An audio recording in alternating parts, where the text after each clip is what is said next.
Welcome back Mohammad Shah और आज की इसमें बात करने वाले सीबीएसई सैम्पल पेपर के बारे में। और ये जो आप स्क्रीन पर सैम्पल पेपर देख रहे हो अभी सीबीएसई का लेटेस्ट सैम्पल पेपर है साइंस का 2022 टू 2023 सेशन वाले बच्चों के लिए। और आज की इस वीडियो में हम सैम्पल पेपर को एनालाइज करते हैं, सैम्पल पेपर को डिटेल में पढ़ते हैं। ये पेपर टफ आया है या पेपर आसान है, मॉडरेट है। काफी ज्यादा बच्चों के कमेंट आ रहे हैं मेरे पास जब से सीबीएसई सैम्पल पेपर आउट करें कि भैया जो सैम्पल पेपर है उसका लेवल क्या है, अब क्या जो बोर्ड में हमारा जो बोर्ड पेपर आने वाले सैम्पल पेपर के अकॉर्डिंग अगर आता है तो क्या वो आसान होने वाला है या टफ होने वाला है, उसके बारे में बात करते हैं। और तो गाइस सबसे पहले मैं एक चीज़ आपको बता देता हूँ यहाँ पर कि हमारे चैनल पर काफ़ी ज़्यादा ऐसी वीडियोज़ है जो आपके लिए काफ़ी ज़्यादा हेल्पफुल है। और अभी मैंने आउट करी थी कंट्रोल कोऑर्डिनेशन के इंपॉर्टेंट क्वेश्चन। और ऑलरेडी हमारे चैनल पर जब वो इंपॉर्टेंट क्वेश्चन की सीरीज है तो आप प्लेलिस्ट में जाएंगे तो आपको वो इंपॉर्टेंट क्वेश्चन की सीरीज मिल जाएगी। ये शुरुआत की ये जो वीडियोज़ हैं काफ़ी ज़्यादा इम्पोर्टेंट है। और ये साइंस का बोर्ड पेपर मैंने सोल्व कराया था 2022 वाला जो आपका पिछले साल आया। और ये प्लेलिस्ट है जिसमें ये ऊपर की जो 3-4 प्लेलिस्ट है काफ़ी ज़्यादा इम्पोर्टेंट है आपके लिए, तो एक बार ज़रूर गो थ्रू करना। ओके गाइस, सबसे पहले मैं आपको बता देता हूँ कि आपको ये पेपर जो है वो कैसे डाउनलोड करना है और इसका सॉल्यूशन भी वो मैं आपको बताता हूँ। तो आपको क्या करना है, सैम्पल डाउनलोड करने के लिए cbsacademy.nic.in की वेबसाइट पर जाना है। यहाँ पे जब आप जाओगे तो यहाँ पे आप क्वेश्चन पेपर का यहाँ पे आपको टैब मिलेगा। यहाँ पे आप जब माउस ओवर करोगे तो यहाँ पे आपको क्लास 10th एंड 12th दो ऑप्शन मिलेंगे। अगर आप 10th में हो तो नीचे वाला, 12th में तो ऊपर वाला ऑप्शन। अब आप 10th पर क्लिक कर दोगे। 10th पर क्लिक करने के बाद यहाँ पे आपका ये इंटरफेस खुल जाएगा। यहाँ पे आपके सब्जेक्ट है, ये सैम्पल क्वेश्चन पेपर है और ये आपकी मार्किंग स्कीम है। अब इसके अकॉर्डिंग आपको देखना है कि आपको कौन सा सैम्पल पेपर डाउनलोड करना है। मैंने ऑलरेडी साइंस का डाउनलोड कर चुका हूँ, तो क्लिक करोगे तो आपका सैम्पल पेपर डाउनलोड हो जाएगा। और ये इसकी मार्किंग स्कीम मतलब ये इसके जो है आपके आंसर है। ओके गाइस, तो मैंने ऑलरेडी साइंस का सैम्पल पेपर जो है वो डाउनलोड कर रखा है। ये आपका साइंस का सैम्पल पेपर है, इसको थोड़ा सा एनालाइज करते हैं। क्लास 10th का सैम्पल पेपर है। तो गाइस ये सैम्पल पेपर जो है ये आपका 80 मार्क्स का है। और यहाँ पे आपको 3 घंटे मिलेंगे एज यूजुअल कि आपकी जो है वो आपकी एग्जाम जो है थोड़ी जल्दी स्टार्ट होने वाले, तो सीबीएसई ने थोड़ी जल्दी ही आपकी जो है वो सैम्पल पेपर आउट कर दिए हैं। ओके, इस वाले क्वेश्चन पेपर में आपको जो है 39 क्वेश्चन मिलेंगे जिसमें आपको 5 सेक्शन मिलने वाले हैं। सबसे पहली बात ये है कि आपको 5 सेक्शन होने वाले हैं, सेक्शन थोड़े ज़्यादा है और उसके हिसाब से टाइम भी ठीक-ठाक टाइम है, तो आपको उसके अकॉर्डिंग प्रैक्टिस करनी पड़ेगी। हाँ, कह सकते हैं कि लेंथी हो सकता है किसी-किसी बच्चों के लिए, अगर मैथ का पेपर होता तो काफ़ी ज़्यादा लेंथी मानते बच्चे, बट टेंशन वाली बात नहीं है, हमें टाइम को मैनेज कर चलना है। 80 मार्क्स का यहाँ पे पेपर होने वाला है। ओके, तो गाइस अब नेक्स्ट बात करते हैं। हमारा section A, section B, section C, D, E हमारे 5 सेक्शन है। सेक्शन ए में आपके ऑब्जेक्टिव टाइप आएंगे, मल्टीपल चॉइस टिक वाले 20 क्वेश्चन आएंगे, 1 मार्क का है। सेक्शन बी में आपके 6 वेरी शॉर्ट क्वेश्चन आएंगे। वेरी शॉर्ट का मतलब कि आप इनका आंसर जो है वो लगभग 4 से 5 लाइन में इनका आंसर आप दे सकते हैं। ये आपका 2 नंबर का होने वाला है। नेक्स्ट आपका शॉर्ट टाइप क्वेश्चन है, 3 मार्क का होने वाला है। इसका आंसर आप ठीक है 2 पैराग्राफ में या फिर अगर आप 1 पैराग्राफ लिखते हैं, क्योंकि अगर आप मार्किंग स्कीम ही ऐसे कि आप अगर पॉइंट वाइज लिखेंगे तो आपको काफ़ी ज़्यादा फ़ायदा मिलने वाला है। तो अकॉर्डिंग क्वेश्चन आपको ये 50 टू 80 वर्ड्स में आंसर लिख देना है। सेक्शन डी जो है वो आपका पॉइंट वाइज होगा, वो आपका मतलब जो सब क्वेश्चन जो आते हैं उस टाइप का होगा। और ये आपका जो होगा गाइज़ वो 5 मार्क का होगा, 1 क्वेश्चन, ठीक है। और सेक्शन ई यहाँ पे आपके केस बेस्ड होंगे, जो मैंने आपको बताया कि रियल प्रैक्टिकल लाइफ से रिलेटेड जो आपके क्वेश्चन होते हैं। ओके, अब बात करते हैं कि सेक्शन ए में आपके किस लेवल के क्वेश्चन है, कैसे क्वेश्चन आए। देखो, जो मैंने सैम्पल पेपर एनालाइज करा है साइंस का, तो यार मुझे सैम्पल पेपर जो है वो बिल्कुल एनसीईआरटी से लगा है। और अगर मैं एक चीज़ आपको बताऊँ कि अगर आप एनसीईआरटी अच्छे से पढ़ लेते हो तो ये सैम्पल पेपर बहुत ही एकदम बच्चा सैम्पल पेपर है। ये पहले क्वेश्चन देख लो आप, ये पहला ही क्वेश्चन जो अगर आपने एनसीईआरटी का अच्छे से पढ़े तो आपको क्वेश्चन पता होगा। ये कह रहा है changing colour of moist litmus paper.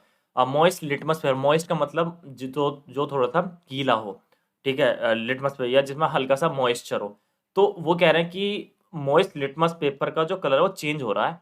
अब इस सेटअप में क्या करें, H2SO4 से ये चेक करें। तो H2SO4 क्या, as you all know H2SO4 is acid. तो अगर मैं इसको ब्रेक डाउन करूँ तो किसमें ब्रेक डाउन होगा, H प्लस और SO4-2 में। अब मुझे बताओ कि H प्लस किस में आता है, एसिड। एसिड, H प्लस मतलब एसिड। अब ये इसका कलर चेंज हो गया, तो कलर चेंज हो किसकी वजह से, एसिड की वजह से। एसिड के अंदर क्या है, H प्लस आयन, तो प्रेजेंस होता है H plus ion in solution. अगर खाली एसिड और ये मॉइस्ट ना हो तो वहाँ पर वो ये लिटमस पेपर जो है वो आपका कलर चेंज नहीं करेगा। तो due to the H plus ion, तो आपका जो है वो थर्ड सी वाला पार्ट सही है। तो इस तरीके के क्वेश्चन आपको यहाँ पर करने हैं, दिमाग लगाना, कोई दिक्कत वाली बात नहीं। जैसे मैं आपको 2-3 क्वेश्चन और बताया था, जैसे ये वाला देखो, ये थर्ड क्वेश्चन देखो। जिस बच्चे ने एनसीईआरटी करी वो तुरंत कर लेगा। और ये फिगर जानी पहचानी है, अगर आपने केमिकल रिएक्शन एंड इक्वेशन जो पहला चैप्टर है उसके पहले पेज पर ये फिगर है। ये मैग्नीशियम रिबन वाली है, ठीक है। जब वो मैग्नीशियम रिबन को क्लीन करते हैं, याद आ रही है चीजें, ठीक है। जब वो जलाते तो एक बहुत चमकदार ब्राइट तरीके से जलता है। क्वेश्चन पढ़ते हैं क्या कहना चाह रहा है, आंसर ही बता दिया शायद मैंने। विच of the following is the correct observation of the reaction shown in the above set up. तो ये कह रहा है brown powder of magnesium oxide is formed, ये तो व्हाइट पाउडर होता है। Colourless gas which turn lime water milky is over. एक बार मैं पहले आपको रिएक्शन बता देता हूँ। ये Mg है प्लस O2 गिव्स MgO, तो इसमें कोई भी गैस नहीं निकल रही, तो दोनों ऑप्शन गलत हो गए ऊपर वाले। Mention ribbon burn with the brilliant white light, बिल्कुल करेक्ट है। ये आपका सी पार्ट करेक्ट है, हमें नीचे जाना ही नहीं है। ठीक है, क्या इतनी बातें समझ आ रही है? तो इसी टाइप के क्वेश्चन यार आपको करना है। देखो जैसे फोर्थ वाला कितना बढ़िया क्वेश्चन है, विच of the reference of four gases CO2 CO Cl2 O2। अब ऐसे वाले क्वेश्चन में आप क्या करो, आप एलिमिनेशन मेथड लगाओ, एलिमिनेट करो। जैसे आपको पता है कि प्रोडक्ट ऑफ रेस्पिरेशन, रेस्पिरेशन का प्रोडक्ट क्या होता है? प्रोडक्ट हम क्या निकालते हैं जब हम रेस्पायर करते हैं, तो हम O2 लेते हैं, CO2 निकालते हैं, तो या तो सेकंड होगा या फोर्थ होगा। ठीक है, वाटर के ट्रीटमेंट के लिए क्या यूज करते हैं हम? क्लोरीन करते हैं, ऑक्सीजन नहीं करते, क्लोरीन करते हैं। तो क्लोरीन इसमें इसमें हमें देखना है किसमें क्लोरीन है, इसमें क्लोरीन है, तो डायरेक्ट आंसर बी लगा दो, खत्म कहानी। इस तरीके से शार्पली आपको चीजें खेलनी है। क्या चीजें समझ आ रही हैं? तो इस टाइप के क्वेश्चन यार आपको करते चलने हैं। जैसे मैं आपको बताऊं यहाँ पर, the formula of four organic compound are shown below. यहाँ पर आपके 4 जो ऑर्गेनिक कंपाउंड है, ये आपका जो है वो डबल बॉन्ड है, ठीक है, अनसैचुरेटेड। ये आपका इसमें एक फंक्शनल ग्रुप है COOH, कार्बोक्सिलिक एसिड। ये आपका सैचुरेटेड कंपाउंड है, इसमें भी आपका फंक्शनल ग्रुप है अल्कोहल। तो इसमें से करेक्ट ऑप्शन चूज करना है। And B are the unsaturated compound, नहीं, इसमें तो फंक्शनल ग्रुप आ गया आपका। Addition of hydrogen presence in the catalyst change A to C। अब हम कह रहे हैं A to C अगर हाइड्रोजन ऐड हो जाए तो ये डबल बॉन्ड सिंगल बॉन्ड में ब्रेक हो जाएगा, बिल्कुल करेक्ट है। Addition of potassium permanent change B to D, बिल्कुल नेवर, कभी नहीं करेगा। CND are the saturated hydrocarbon, CND are saturated hydrocarbon, but D आपका क्या है? डी में आपको कोई एक फंक्शनल ग्रुप है अल्कोहल, इस वजह से। तो क्या चीज़ें समझ आ रही हैं? और गाइस मैंने ऑलरेडी काफ़ी ज़्यादा, ठीक है, वन शॉट इस पर डाल दी हैं, तो एक बार आप प्लेलिस्ट में जाकर चेकआउट कर लेना, साइंस पर चीज़ें क्लियर हो जाएंगी आपको। तो भाई इस तरीके से आपको MCQ करने हैं, एलिमिनेशन मेथड लगाना है जहाँ पे आपको समझना है। जैसे मैं 10th क्वेश्चन के बारे में बताऊँ, dwarf pea plant percentage F1 F2 generation 3:1 होता है, आपको पता है 3:1 होता है, तो यहाँ पर डी ऑप्शन आपका करेक्ट हो जाएगा। ठीक है, नेक्स्ट बात करते हैं यहाँ पर। ओके, ये वाला क्वेश्चन काफ़ी ज़्यादा बढ़िया। देखो कुछ पिक्चर वाले भी आ जाए। Copper wire held between the pole of the magnet, यहाँ पर आपको फ्लेमिंग लेफ्ट हैंड रूल लगाना है। नॉर्थ से साउथ जा रही है, ठीक है। ये क्या होता है आपका? ये होता है आपका फोर्स, ठीक है। ये होता है आपका मैग्नेटिक फील्ड, ये होता है आपका करंट। अब ये नॉर्थ से साउथ जा रहा है कहाँ पर? ठीक है, तो नॉर्थ से साउथ इस तरीके से जा रहा है यहाँ पर, ठीक है। वायर में करंट कहाँ पे जा रहा है? आगे की तरफ, तो फोर्स कहाँ लेगी? ऊपर की तरफ। अगर मैं वायर में करंट चेंज कर दूँ तो फोर्स कहाँ लेगी? नीचे की तरफ। तो या तो ऊपर की तरफ लगेगी फोर्स, ठीक है, या तो फोर्स ऊपर की तरफ लगेगी या नीचे की तरफ लगेगी, एक ही बात है, ठीक है। तो यहाँ पर क्या होगा? फोर्स की जो डायरेक्शन होगी कितनी होगी? 2 डायरेक्शन आपको मिल रही होगी। क्या इतनी बातें समझ आ रही हैं? ओके, तो ये भी क्वेश्चन बहुत आसान है। देखो यहाँ पे आपका करेक्ट ऑप्शन क्या हो जाएगा? ठीक है, ये आपका ये कह रहे हैं कि रेसिस्टेंस जो है वो ठीक है, decrease in the resistance would be produce by increase in the. अगर रेसिस्टेंस डिक्रीज करता है किसी वायर का, सभी को पता ही है रेसिस्टेंस क्या होता है, R = ρL/A। रेसिस्टेंस अगर हमने डिक्रीज कर दिया तो एरिया बढ़ाना पड़ेगा, तो इसका डायमीटर बढ़ाना पड़ेगा। तो इसकी हमें क्या करनी पड़ेगी? बी, इसका डायमीटर बढ़ाना पड़ेगा। क्या इतनी बातें समझ आ रही है? ठीक है, कुछ आपके असर्शन रीजनिंग वाले क्वेश्चन होंगे 2-3, वो आपको एक बार गो थ्रू कर लेना है अच्छे से। क्या इतनी बातें समझ आ रही हैं? अब हम आ चुके हैं सेक्शन बी पर। सेक्शन बी आपका काफ़ी ज़्यादा तगड़ा क्वेश्चन है, ठीक है। यहाँ पे आपको मतलब 21 to 26 क्वेश्चन नंबर जो होंगे वो आपको यहाँ पर मिलने वाले हैं। इंटरनल चॉइस आपको यहाँ पर मिल गई है, ठीक है। यहाँ पे ये वाला जो क्वेश्चन है, a clear solution of slate line made by dissolving CaOH का whole twice excess of the water, a solution exposed to air, the solution slowly goes milky. Milky मतलब CaOH का होल ट्वाइस एक cup milky बनेगा जब इसमें carbon dioxide add हो जाएगी, और ये बन जाएगा CaCO3। क्या इतनी बातें समझ आ रही है? एक्सप्लेन द फेंट precipitate supporter with the chemical reaction. तो हमने यहाँ पर केमिकल रिएक्शन लिख के दिखा दी। क्या इतनी बातें समझ आ गई है या नहीं? नेक्स्ट बात करते हैं यार, ये 22 वाला जो क्वेश्चन है ये काफ़ी ज़्यादा बढ़िया क्वेश्चन है। हार्ट जो बीट कर रहा है रिफ्लेक्स सेक्शन के अंदर बीच का डिफरेंस क्या है? ऑलरेडी मैंने इंपॉर्टेंट क्वेश्चन में ये चीज़ें क्लियर कर दी थी। अगर आपको इंपॉर्टेंट क्वेश्चन देखें तो आप जरूर चेकआउट कर लेना, इसके आंसर मैं डिस्क्रिप्शन में लगा दूंगा। ओके, अब हम गाइज नेक्स्ट बात करते हैं कि हार्ट की जो बीट हो रही है रिफ्लेक्स सेक्शन क्या फ़र्क है। देखो हार्ट की जो बीट है इनवॉलेंट्री एक्शन है, ये ब्रेन के जो है वो थोड़ा आउट ऑफ कंट्रोल है चीज़ें, ठीक है। और अगर मैं बात करूँ रिफ्लेक्स एक्शन, ये आपका स्पाइनल कॉर्ड के कंट्रोल में होता है, और ये ठीक है सडन रेस्पॉन्स होता है तुरंत, अगर मैं बात करूँ। और हार्ट की जो बीटिंग होती है वो can be for the means इसका जो कंट्रोल है ये काफ़ी टाइम तक रह सकता है, बट रिफ्लेक्स एक्शन जो है वो एकदम क्विक रेस्पॉन्स होता है, ये थोड़ा स्लो प्रोसेस होता है। ठीक है, नेक्स्ट बात करते हैं 25, काफ़ी ज़्यादा सही क्वेश्चन है यार ये। ठीक है, और इसमें क्या कह रहा है, ये रेडिएशन ऑफ द सन आ रही है प्रिज्म से निकल रही है, तो आपको पता है इसको बोलते हैं डिस्पर्जन।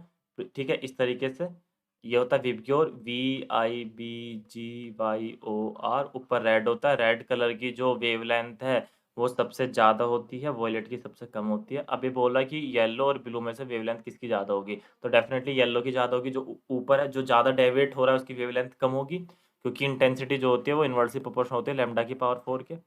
क्या 3 बातें समझ आ रही है? तो इस क्वेश्चन के अकॉर्डिंग हम इसका आंसर कर देंगे इस डायग्राम के अकॉर्डिंग। मैंने आपको सारी चीज़ें ब्रीफली समझा दी हैं। तो किसकी वेवलेंथ हायर होगी, येलो की होगी हायर, और इसका डायग्राम मैंने आपको बता दिया है, और इसमें ठीक है डिस्पर्सन ऑफ लाइट यूज़ हो रहा है। नेक्स्ट बात करते हैं गाइस यहाँ पर।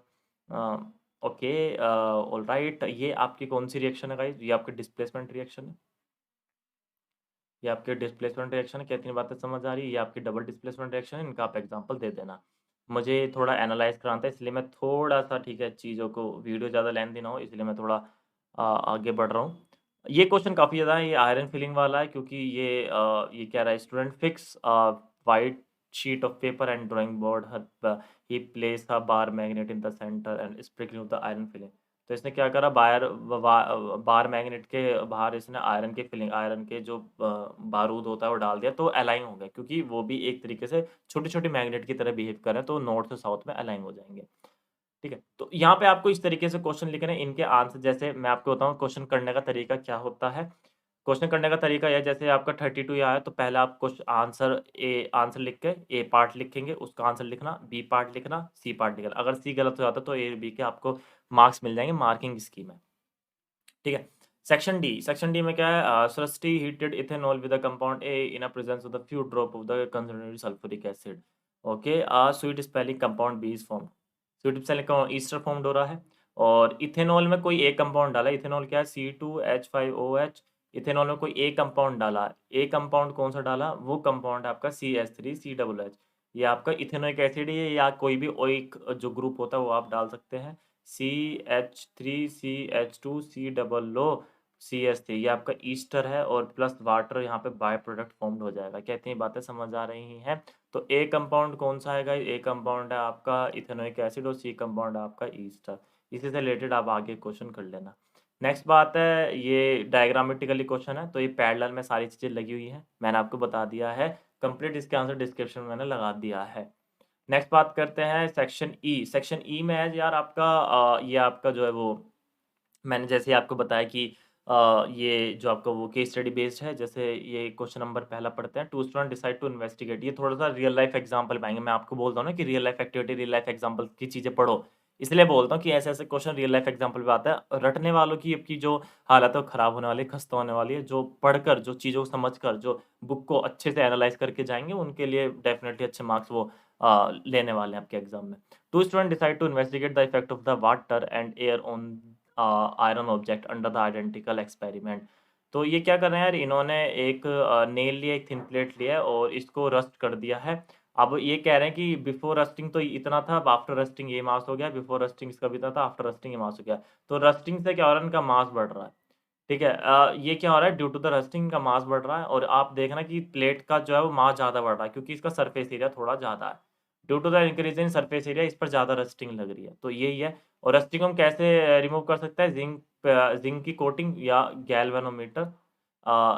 ठीक है, okay, no, this is the galvanization. I thought about the physics. ठीक है, this is the galvanization. Galvanization, मुझे फिजिक्स थोड़ी ज़्यादा अच्छी लगती है, तो वो गैल्वेनोमीटर याद आ रहा था मुझे, जो करंट, जो हल्का सा करंट का स्पाइक को वो मेजर कर लेता है। और यहाँ पर जो आंसर होगा वो गैल्वेनाइजेशन होगा। ठीक है, sorry for that. Okay, next बात करते हैं, which support of the following application, which in which of the following application of iron rusting will occur most, support your answer with valid reason. तो जिसका surface area उसमें iron की rusting ज़्यादा, C का surface area थोड़ा ज़्यादा है, D का भी नहीं है, देखो। ठीक है, क्योंकि यहाँ पर बार्स है खाली, इसमें ये बकेट है। ठीक है, ये गेट है। ठीक है, तो iron hanged on the gate, इसका थोड़ा सा सरफेस एरिया ज़्यादा है। और आयरन बकेट नो। ठीक है? इलेक्ट्रिक केबल्स, ये केबल्स हैं खाली, ठीक है? तो इलेक्ट्रिक केबल्स का तो बिल्कुल मुश्किल है, मेन आंसर उसका सी होने वाला। तो इस तरीके के क्वेश्चन है गाइज़, आप कर सकते हैं, ये आपके कुछ पिक्चोरियल क्वेश्चन होंगे। तो अगर आपको कोई भी इश्यू लगे तो प्लीज़ लेट मी नो, ठीक है? और ये इससे रिलेटेड मैंने चीज़ें आपको बता दी हैं, काफ़ी ज़्यादा वीडियोज़ है, चैनल पर गो थ्रू कर लेना। अगर आप चाहते हो कि नेक्स्ट वीडियो आए तो एक बार आप मुझे कमेंट में कर देना, पिंग कर देना। और चलो अब आपसे मिलते हैं नेक्स्ट वीडियो में। Thank you so much, bye bye, take care, goodbye, see you soon next video, bye bye.